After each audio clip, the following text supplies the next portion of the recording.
এমন সময় শশী সেখানে আসে। কিরে শশী, তুই কাকুলি দিদির জমিতে কেন গিয়েছিলি? হ্যাঁ, তোর জন্য যে আমাকে কত কথা শুনতে হলো।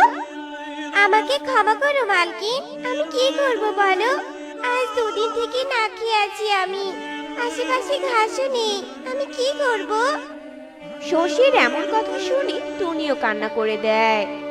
তুই তো ঠিক কথাই বলেছিস, তুই এখন গর্ভবতী, আমার উচিত তোকে এখন ভালো ভালো খাবার দেয়া, কিন্তু দেখ আমি তোকে কিছুই খেতে দিতে পারি না। কেঁদো না মালকিন, কেঁদো না, আমি জানি তুমি ইচ্ছে করে এসব করো না, তুমি তো তোমার নিজের খাবারটাই জোগাড় করতে পারো না। আমি সন্তান প্রসব করলে তুমি আমার দুধ দহন করে রোজগার করতে পারবে মালকিন। তাই যেন হয় শশী, তাই যেন হয়। এই বলে টুনি শশীকে নিয়ে চলে যায়। এভাবেই দিন কাটছিল। আসলে টুনির গাভী শশী ছিল গর্ভবতী, কিন্তু টুনি অভাবের কারণে শশীকে ঠিকভাবে খাবার দিতে পারত না। অনেক কষ্টে কাটছিল টুনি আর শশীর দিন। দেখতে দেখতে শশী দুটো গাভীর বাচ্চার জন্ম দেয়। এদিকে টুনি অনেক খুশি হয়। বাহ শশী, তোর মেয়ে দুটো তো দেখতে ভীষণ সুন্দর হয়েছে। আমি এদের নাম রাখলাম সাক্ষী আর শিখা। মালকিন তুমি দেখবে, এবার আমাদের আর কোনো দুঃখই থাকবে না, আমরা এখন সুখের মুখ দেখবো গো। এসব বলে ওরা অনেক খুশি হতে থাকে। এরপর থেকে টুনি গাভীর দুধ বিক্রি করে অনেক সুখে দিন কাটাতে থাকে। কিন্তু টুনির এই সুখের দিন বেশি দিন থাকে না। হঠাৎ শশী মারা যায়। শশীর মৃত্যুতে ওরা দু বোন ভীষণ কাঁদতে থাকে। মা, ও মা, তুমি আমাদের দু বোনকে রেখে কোথায় চলে গেলে মা? তুমি কথা বলো মা, কথা বলো। কাঁদিস না রে মা, সোনা মা আমার, তোদের মা যে আমাদের একা রেখে অনেক দূরে চলে গেছে, তোদের মা আর ফিরবে না রে মা। তবে তোরা কাঁদিস না, আমি আছি তো। আমি তোদের দুই বোনকে অনেক ভালোবাসা দিয়ে বড় করব, একদম তোর মায়ের মতো। এইভাবে টুনি গাভীর দুই ছানাকে অনেক সান্ত্বনা দিতে থাকে। এরপর থেকে টুনি ওদের দু বোনকে মায়ের ভালোবাসা দিয়ে বড় করতে থাকে। কিন্তু অভাবের তাড়নায় টুনি ওদের দু বোনকে ঠিকভাবে খাবারও খাওয়াতে পারতো না। তোরা কষ্ট পাস না রে মা, আমি তোদের দুবেলা শুধু ঘাস খাইয়েই বড় করে তুলছি, আর কিচ্ছু খেতে দিতে পারছি না। আমি যে তোদের মায়ের দায়িত্ব পালন করতে পারছি না রে মা। তুমি এসব কি বলছো মা?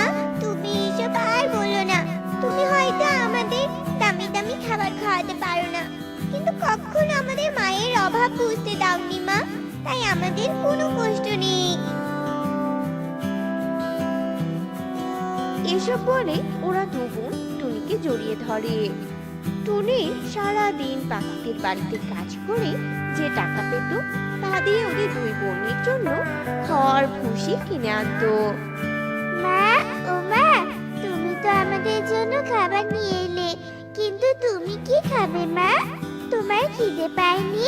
তোমাকে তো মাঝে মাঝেই দেখি তুমি না খেয়ে থাকো। না রে মা, আমি তো বড়, আর বড়দের খিদে পায় না রে মা। তোরা দু বোন তো অনেক ছোট, তোদের প্রতিদিন খেতে হবে, নয়তো আমার দুই মেয়ে বড় হবে কি করে শুনি? ও এবার বুঝেছি। এই বোন চল, আমরা তাড়াতাড়ি খেয়ে নেই, আমাদের যে অনেক বড় হতে হবে। এই বলে দু বোন সবগুলো খাবার খেয়ে নেয়। এভাবেই দিন কাটতে থাকে। টুনি অতিরিক্ত পরিশ্রম আর না খেয়ে থাকার কারণে অনেক অসুস্থ হয়ে যায় আর বিছানায় পড়ে থাকে। এ দেখে দু বোন ভীষণ কাঁদতে থাকে। বোন বোন, এই বোন, এ কি হয়ে গেল বল? মা তো ভীষণ অসুস্থ হয়ে গেছে, এবার আমাদের কি হবে বল তো? মা কিন্তু সুস্থ করতে হবে। তুই ঠিক বলেছিস দিদি, মাকে যে আমাদের যে করেই হোক সুস্থ করে তুলতেই হবে। এবার আমাদের মায়ের জন্য কিছু একটা করা দরকার রে। শোন, আমার মাথায় কিন্তু একটা বুদ্ধি এসেছে। চল, আমরা দু বোন চা আর সিঙ্গারা বিক্রি করব, তাহলে আমরা মায়ের জন্য খাবারও কিনতে পারবো আর চিকিৎসাও করাতে পারবো। তুই তো একদম ঠিক কথাই বলেছিস রে। তবে চল, আর দেরি নয়, মায়ের কাছে শুনে নেই কি করে চা বানাতে হয়। এরপর দুই গাভীর ছানা সাক্ষী আর শিখা টুনির কাছে যায় আর কি করে চার সিঙ্গারা বানাতে হয় তা শিখে নেয়। মারে, আজ আমার জন্য তোদের কত কষ্ট করতে হচ্ছে রে মা। তুমি চুপটি করে শুয়ে থাকো তো মা, একদম বকবক করবে না। আচ্ছা ঠিক আছে, কিন্তু তোরা তো বানাতে পারবি না। তোদের সুখী মাসিকে গিয়ে আমার কথা বল, সুখী বানিয়ে দিবে। এরপর ওরা সুখীর কাছে যায়।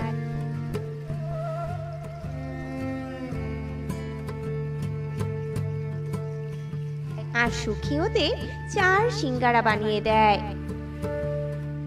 এরপর ওরা দু বোন ওসব নিয়ে স্টানে যায়।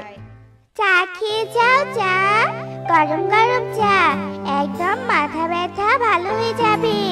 চা খেয়ে যাও, চা গরম গরম সিঙ্গারা খেয়ে যাও, সিঙ্গারা মাসিরা মেশোরা সিঙ্গারা খেয়ে যাও, সিঙ্গারা।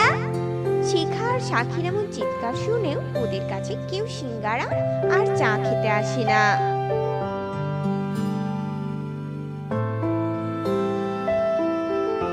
এই এই গাভীর ছানারা, তোদের হাতের চা সিঙ্গারা কে খাবে শুনি?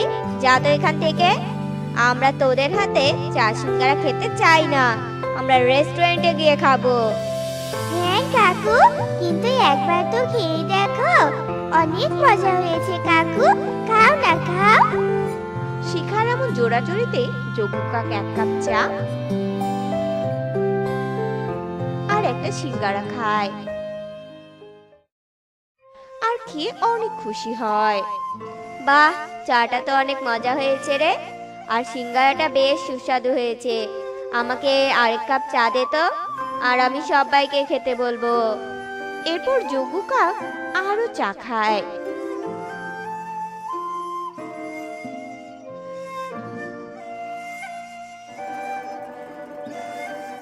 আর সবাইকে খেতে বলে।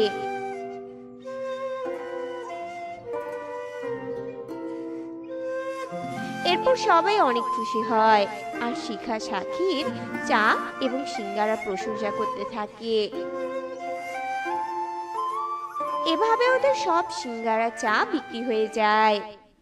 আমাদের সব সিঙ্গারা চা বিক্রি হয়ে গেছে রে, এবার আর আমাদের ভয় নেই, আমরা আমাদের মায়ের চিকিৎসা করাতে পারবো। এভাবেই রোজ দুই গাভীর ছানা পা দিয়ে চা বিক্রি করতে শুরু করে আর অনেক টাকা রোজগার করতে থাকে। এরপর ওরা সেই টাকা দিয়ে টুনির চিকিৎসা করায় আর টুনিকে সুস্থ করে তোলে। মারে, তোদের দুই বোনকে নিয়ে আজ আমার সত্যি গর্ব হচ্ছে রে মা। তবে আজ থেকে তোরা আর স্টেশনে স্টেশনে চা বিক্রি করবি না। আমি স্টেশনে একটা দোকান দিব আর নিজে চা সিঙ্গারা বানাবো, আর তোরা বিক্রি করবি, কেমন? এরপর ওরা দু বোন অনেক খুশি হয় আর স্টেশনে দোকান দিয়ে ওরা চা সিঙ্গারা বিক্রি করে সুখে দিন কাটাতে থাকে। খেজুরের রস খেয়ে যাও, খেজুরের রস, একদম টাটকা খেজুরের রস, খেয়ে যাও খেয়ে যাও। আরে টুনি যে, তা সকাল সকাল খেজুরের রস নিয়ে হাজির বুঝি? হ্যাঁ গো দিদি, শীতের সকালে ঠান্ডা ঠান্ডা খেজুরের রস না খেলে কি আর চলে বলো? শীতের সকালে খেজুরের রস না খেলে তো শীত শীত মনেই হয় না, তাই না? তা তুই ঠিকই বলেছিস রে। তা দে তো, আমাকে এক গ্লাস ঠান্ডা ঠান্ডা খেজুরের রস দে তো, খেয়ে একটু প্রাণটা জুড়িয়ে নেই। এরপর টনি সুখীকে এক গ্লাস খেজুরের রস দেয় আর সুখী ঢক ঢক করে খেয়ে ফেলে। বাহ টুনি, তোর খেজুর গাছের খেজুর রস তো ভারী মিষ্টি খেতে। আহ, প্রাণটা জুড়িয়ে গেল। এই নে টুনি টাকা। তবে শোন, প্রতিদিন কিন্তু খেজুরের রস নিয়ে আসবি, কেমন? প্রতিদিন সকালটা তোর খেজুরের রস খেয়ে শুরু করব। আচ্ছা ঠিক আছে দিদি। আস্তে আস্তে টনির সব খেজুরের রস বিক্রি হয়ে যায় আর টনি অনেক টাকা আয় করে। এভাবে টনি অনেক টাকা আয় করে। এভাবে প্রতিদিন সকালবেলা টুনি বাজারে খেজুরের রস নিয়ে আসতো আর সবাই টুনির খেজুরের রস খেত। এতে করে টুনির অনেক উন্নতি হতে থাকে আর টুনির উন্নতি দেখে কালুকাক হিংসায় বলতে থাকে, এই টুনিকে দেখে তো আমার অনেক হিংসা হচ্ছে। টুনি আমার নাকের ডগায় বসে সামান্য খেজুরের রস বিক্রি করে এত লাভবান হচ্ছে, অথচ আমি কিছুই করতে পারছি না। না না, এভাবে চলতে দেওয়া যাবে না। এভাবে চলতে থাকলে তো টুনি আমার থেকেও ধনী হয়ে যাবে। কি করি কি করি। এসব বলে কালু পায়চারি করতে থাকে। আর কালু ভাবতে থাকে, পেয়েছি পেয়েছি, আমি একটা জব্বর বুদ্ধি আমি পেয়ে গেলাম। আমি তো ভুলেই গিয়েছিলাম যে আমার তাল গাছের বাগান আছে। টুনি যদি খেজুরের রস বিক্রি করতে পারে তাহলে আমিও তালের রস বিক্রি করতে পারি। হ্যাঁ হ্যাঁ, তালের রস তো এই বনে কেউই খায়নি। আমি যদি বাজারে তালের রস বিক্রি করি তাহলে অনেক লাভবান হব। এই ভেবে কালু কাক তার তাল গাছের বাগানে যায় আর কিছু তাল পেড়ে নেয় আর তালগুলো রস করে হাঁড়িতে জমা করে। এই তো আমার তালের রস তৈরি হয়ে গেছে। এবার কাল সকালের অপেক্ষা। এমন থেরাপি দিয়েছি না, হা হা হা। এরপর পরের দিন সকাল হতেই কালু তালের রস নিয়ে বাজারে যায় আর টুনির পাশেই তালের রস বিক্রি করতে বসে। তালের রস খেয়ে যাও, তালের রস একবার খেলে বারবার খেতে ইচ্ছে করবে। নিয়ে যাও নিয়ে যাও। বাজারে এমন তালের রসের কথা শুনে সবাই কালু কাকের কাছে আসে। আরে বাহ কালু দাদা, তুমি বুঝি তালের রস নিয়ে এসেছো? তালের রস খেতে কেমন লাগে গো? আমি তো জীবনেও খাইনি। একবার খেয়েই দেখো না কেমন লাগে, তারপর নিজেই সবটা বুঝতে পারবে। বুঝতে পেরেছো? তা আমাদের সবাইকে এক গ্লাস করে তালের রস দাও তো। এরপর কালু সবাইকে এক গ্লাস করে তালের রস খেতে দেয় আর সবাই রস খেতে থাকে। আর এদিকে কালু কাক মনে মনে ভাবতে থাকে, খাও খাও, তোমরা বেশি করে খাও। এমন থেরাপি দিয়েছি না তালের রসে, তোমরা একবার খেলে বারবার খেতে চাইবে। হা হা হা। বাবা কালু দাদা, তোমার তালের রসগুলো তো টুনির খেজুর রসের থেকেও বেশি মজা খেতে। দাও দাও, আমাদের আরো দাও। এই বলে সুখীরা সবাই ৩-৪ গ্লাস করে তালের রস খেয়ে ফেলে আর কালু কাকের অনেক টাকা লাভ হয়। এদিকে সুখীরা টুনির সামনে দিয়ে দুলতে দুলতে যেতে থাকে আর বলতে থাকে, আহা, আমার মনটা শুধু কালু দাদার তালের রস খেতেই চাইছে। মনটা কেমন জানি আনচান করছে, মনে হয় সারা দিন তালের রসে ডুবে থাকি। আহা। এসব দেখে টুনি অনেক অবাক হয়ে যায়। তখন পাশ থেকে কালু বলে ওঠে, কি রে টুনি, হা করে কি দেখছিস? তালের রস খাবি নাকি তুইও? শোন, তোর দিন শেষ। এবারে কালু কাকের তালের রসের দিন শুরু, বুঝতে পেরেছিস? যা যা, এবার খেজুরের রস নিয়ে বাড়িতে যা তো, আর তোর ছানাপোনাদের মুখে ঢেলে দে। হা হা হা। এই বলে কালু কাক বাড়িতে চলে যায়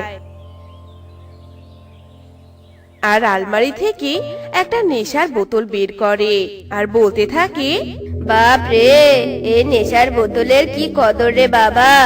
গতকাল মাত্র 1 ফোঁটা তালের রসে দিয়েছিলাম, তাতে কাজ হয়ে গেছে। এবার যে পাখি কালু কাকের তালের রস খাবে, সে পাখি মাতাল হয়ে কালু কাকের কাছে আসবে, আর কালু সেই সুযোগে অনেক টাকা হাতিয়ে নিবে। ভালোই হবে আমার, অনেক বড়লোক হব এভাবে আমি। এভাবে কালু প্রতিদিন তালের রসের সাথে নেশার ঔষধ মিশিয়ে তা বাজারে বিক্রি করত। বর্তমানে কালু অধিক লাভের আশায় বেশি বেশি করে তালের রসের সাথে নেশা মেশাতো আর সবাই কালু কাকের তালের রসে বেশি আকৃষ্ট হতো। তাই কেউ আর টুনির থেকে খেজুরের রস কিনতই না। একদিন, কি কালু দাদা, এসব কিসের রস গো? খেজুরের রস নাকি? না গো সেনাপতি মশাই, এগুলো তালের রস। তা খাবেন নাকি আপনি? একবার খেয়ে দেখুন, একবার খেলে বারবার খেতে চাইবেন। ঠিক আছে, দাও তো দাও, 1 গ্লাস খেয়ে দেখি। এই বলে সেনাপতি কালু কাকের থেকে 1 গ্লাস তালের রস নিয়ে খায় আর খেয়ে তো সে ভীষণ মজা পায়। আহ বাবা, কি মজা! আমি পুরো তালের রস খেয়ে ফেলবো আজ। এই বলে সেনাপতি কালু কাকের তালের রসের হাড়িতে মুখ লাগিয়ে তালের রস খেতে থাকে আর অন্যদিকে রাজপ্রাসাদে রাজা পায়চারি করতে থাকে। এই সেনাপতিকে সে কখন বাজারে পাঠিয়েছি, আর এখনো তার আসার নাম নেই। একটা কাজও ঠিক করে হয় না এই গর্ধবকে দিয়ে। আজ আসুক, দেখাবো মজা। এর কিছুক্ষণ পর সেনাপতি মাথায় একটা হাড়ি নিয়ে রাজপ্রাসাদে প্রবেশ করে আর গান গাইতে থাকে। লা লা লা লা লা লা লা লা লা লা। শীতকালে তালের রস খেতে কি মজা, কি মজা রে। আহা, কি আনন্দ আকাশে বাতাসে। একি সেনাপতি, বাজার কোথায়? তুমি বাজার না নিয়ে এসে এভাবে হাড়ি মাথায় নিয়ে গান গাইছো কেন? হ্যাঁ, কেন শুনি? সেনাপতি? কে সেনাপতি? আমি তো সেনাপতি নই, আমি হলাম তালরসের প্রেমিক। আহা, তালের রস, আর আমি হাড়ি মাথায় দিয়ে গান গাইবো নাকি নাচবো সেটা আমি বুঝবো, তাতে তুই বলার কে? হ্যাঁ, এই কে রে তুই? আরে, এ মনে হয় মাতাল হয়ে গেছে। আরে ঘাটের মরা, আমি রাজা রে, রাজা। আর তুই আমাকে তুই তোকারি করছিস? তোর তো সাহস কম নয়, আজ তোকে আমি মেরেই ফেলবো। তুই আমাকে কি মারবি রে রাজা? তোকে আমি এমন তালের রস খাওয়াবো না যে তুই আমার সাথে ধেই ধেই করে নাচবি। আর শোন রাজা, আমাকে একদম মাতাল বলবি না, এই বলে দিলাম। সেনাপতি সাবধান, তুই রাজাকে অপমান করছিস, তোর এত বড় সাহস। তুই আমার সাহসের কি দেখেছিস রে রাজা? আজ তোকে আমি তাহলে রস খাইয়ে আমার সাথে নাচাবো, নাচাবো। কি মজা, কি মজা। এই সেনাপতিকে নিয়ে তো মহা যন্ত্রণায় পড়লাম। সকালে তো ভালোই বাজারে গেল, আর দুপুর হতেই কিনা মাতাল হয়ে রাজপ্রাসাদে ফিরলো। এই সেনাপতি, তুই কি সব ছাইপাশ খেয়েছিস শুনি? বল বল বলছি, নইলে আজ তোকে শুলে চড়াবো আমি। আমি তো বেশি কিছু খাইনি, ওই সামান্য কালু কাকের থেকে তালের রস খেয়েছি, তারপর থেকে আমি তালের রসের প্রেমে পড়ে গেছি। আহা, তাই তো কালু কাকের পুরো তালের রসের হাঁড়িটাই তুলে এনেছি। ও আচ্ছা, এবার সবটা জলের মতো পরিষ্কার। তার মানে সব নাটের গুরু ওই কালু। দাঁড়া, দেখাচ্ছি মজা। এরপর রাজা অন্য সেনাপতিদের দ্বারা কালুকাককে রাজপ্রাসাদে ডেকে আনে। প্রণাম রাজা মশাই, আমাকে ডেকেছিলেন? ওরে বেটা ঘাটের মরা, তোকে ডাকবো না তো কি করবো? হ্যাঁ, আজ তো তালের রস খেয়ে সেনাপতি মাতাল হয়েছে। আজ শুধু তোর জন্যই সেনাপতি আমাকে রাজপ্রাসাদে অপমান করেছে। বল বলছি, কি মিশিয়েছিস ওই তালের রসে? না না, মানে কই না তো, আমি কিচ্ছু মেশাইনি রাজা মশাই। এমন সময় সেখানে টুনি আসে আর বলতে থাকে, রাজা মশাই, এই কালু দাদা মিথ্যে কথা বলেছে। কালু দাদা তালের রস বিক্রি করার পর থেকে যে পাখিরাই তালের রস খেত সবাই সেনাপতির মতো মাতলামো করতে থাকে, জানেন? কি রে কালু, সত্যি কথা বলবি নাকি শুলে চড়াবো? বল। না না, বলছি, আসলে রাজা মশাই, টুনি খেজুরের রস বিক্রি করে অনেক ধনী হচ্ছিল, তাই আমি টুনির সাথে হিংসে করে বেশি লাভ করার জন্য তালের রসের সাথে নেশার ঔষধ মিশিয়ে বিক্রি করেছিলাম। এই আর কি রাজা মশাই, আর কিচ্ছু নয়। ঠিক, তুই এত বড় অন্যায় করেছিস। তুই কি জানিস না এই নেশা জাতীয় জিনিস পাখিদের শরীরে গেলে কতটা ক্ষতি হতে পারে? তোকে আজ আমি শাস্তি দিবই দিব। এরপর কালু ঈগলের কাছে অনেক ক্ষমা চায়, আর ঈগল কালুকে ক্ষমা করে দেয়। এরপর থেকে কালু আর কখনোই নেশাযুক্ত তালের রস বিক্রি করতো না, সে টাটকা তালের রস বিক্রি করত। ওইদিকে টুনিও খেজুরের রস বিক্রি করত, আর তারা দুজনই অনেক লাভবান হতে থাকে।